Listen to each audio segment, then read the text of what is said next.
right, Angel Rivera score is 6 and it got honorable mention. So this one, I gave it an honorable mention more based on its potential than the way it's processed. This is actually a very well done bird image that is just processed really poorly. The background needs to be darker. It wouldn't hurt to even throw just a hint of color into that background, like a yellow. And I don't mean like some bright, bold, crazy yellow. I just mean just a hint, just to create an offset with the gray colors of the bird.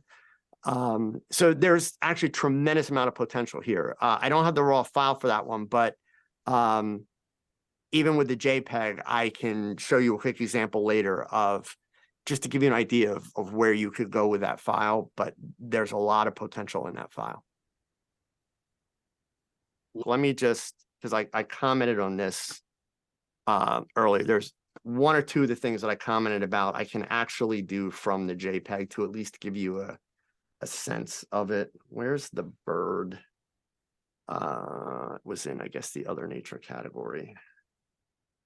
Yeah, so like this bird.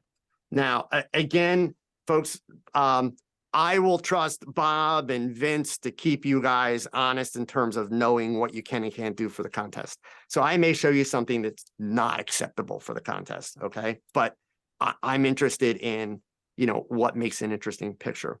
So from a technical standpoint, in terms of the way a birding photographer would shoot birds, this is a really well done image. In a perfect world, whoops, excuse me.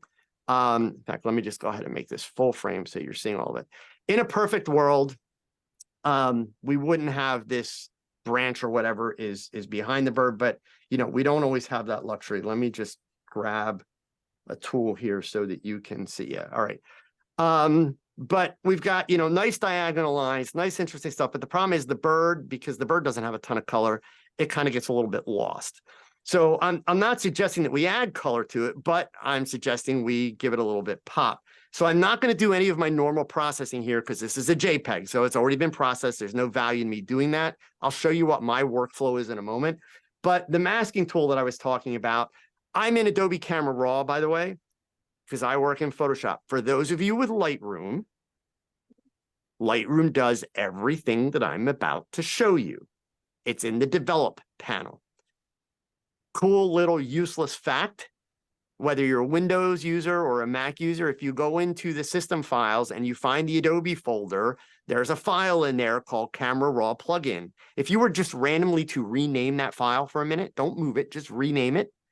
You won't be able to launch Photoshop or Lightroom. Neither one of them will work because they both share that piece of software. So even though Adobe, for some stupid reason, makes it look different in the two places that you can use it, it's the same. Does all the same things, has the same end result. There is absolutely no difference, okay? So literally all you got to do is come in here and on the right-hand side, you see the subject tab for creating a mask. We're going to click that and it's going to go ahead and it's going to make a mask of the bird. The problem is I want to invert that. So I'm going to come over here and I'm going to click to invert the mask. And it left out a little bit of the branch in the background. And I also don't want to darken too much of the limb. So I've got to do a little bit of work here. So the first thing I'm going to do is I'm going to add to this mask with a brush. And I'm going to make a pretty small, brush there that's also fairly hard. And I'm going to add that in like so. And this is not going to be perfect, folks, because I'm going kind of quick, but we'll be close enough. Then I want to subtract from the mask with the brush, and I'm going to go super small and, even smaller yet. Let's take it down to like a 1 is probably where, yeah, we'll go down to 1. And I'm going to subtract out the bird's claws so that I'm not changing the claws. We'll get this side here, same thing. All right, so now I believe when we were talking about this picture, I said I would go ahead and drop that down around -30. So if I start at minus 30, whoops, that's going to be right about there. Okay. So already you could see how we're starting to see more of the bird. If we turn that off, okay. So in this case, given that there's not a lot of color going on, I would actually probably drop it down to about right there. Now already I've created more contrast and I'm seeing more of the bird, right? So the other thing that I would do then is I would go ahead and let's see, I'm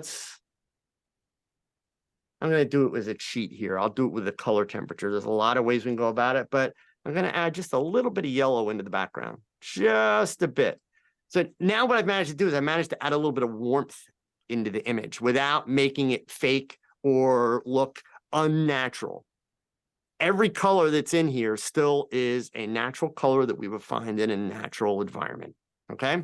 So from there, I might even go one more step and say, you know what, I want to create one more mask. I'm going to do it with a brush and I'm going to make the brush kind of big.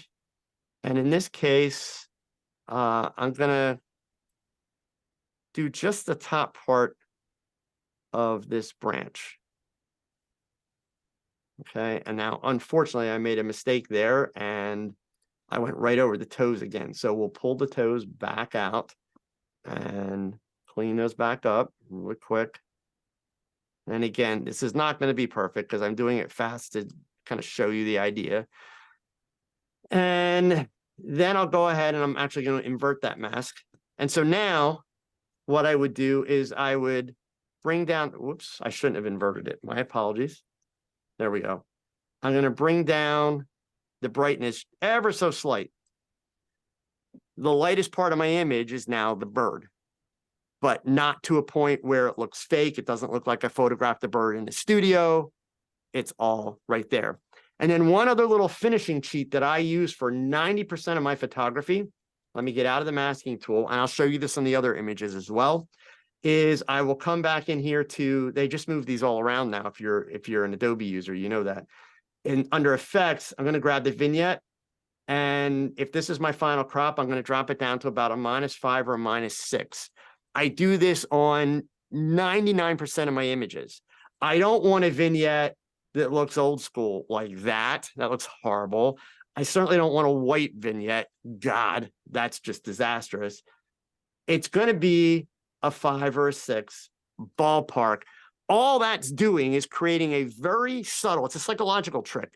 It's a very subtle hint that's pushing the attention towards the subject without making it obvious that I'm doing it. So it's what can I do that people won't notice I did, right? That's the trick. So again, if I zero that out, yeah, that's the only setting I changed. So if I zero that out, you see, super, super subtle, right? We don't want it to be obvious, but it's making that subject jump off the page, and that's what we're after, okay? So now let me go back to the images that I have files on here. So let me show you the comparisons first.